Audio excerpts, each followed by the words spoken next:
ভুলে অথবা ইচ্ছায় স্ত্রীর দুধ পান করে ফেললে কি স্ত্রী তালাক হয়ে যাবে? ভুলে বা ইচ্ছাকৃতভাবে যদি কোনো স্বামী তার স্ত্রীর দুধ পান করে ফেলে, তাহলে তার কারণে তাদের বৈবাহিক সম্পর্ক নষ্ট হবে না। এটি বিশুদ্ধতর মত এবং এটি জমহুর উলামা ইকরামের মত। কেউ কেউ এর ব্যতিক্রম বলেছেন, কিন্তু সেটি আসলে গ্রহণযোগ্য নয়। অতএব স্বামী যদি স্ত্রীর স্তনে মুখ দিয়ে দুধ পান করে ফেলেন ভুলে, তাহলে তার কারণে সম্পর্ক, তাদের স্বামী স্ত্রীর সম্পর্ক নষ্ট হবে না। নবী করিম সাল্লাল্লাহু আলাইহি ওয়াসাল্লাম বলেছেন, ফাইন্নামার রাদাআতু মিনাল মাজাআহ। অন্য হাদিসে আসছে, লা রাদাআ ইল্লা ফি সানাতাইন, আও কামা ক্বালা আলাইহিস সালাম। 2 বছরের বাইরে গেলে যদি দুধ পান করানো হয়, সে দুধ পান করানোর ভিত্তিতে হারাম হওয়ার সম্পর্ক সাব্যস্ত হবে না।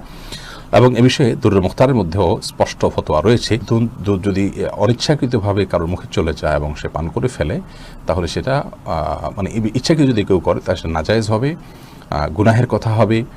যদিও কোনো কোনো উলামা জায়েজ বলেছেন, কিন্তু নাজায়েজ এবং গুনাহ হবে, এই মতটি অধিকতর শক্তিশালী। ভুলে অথবা ইচ্ছায় স্ত্রীর দুধ পান করে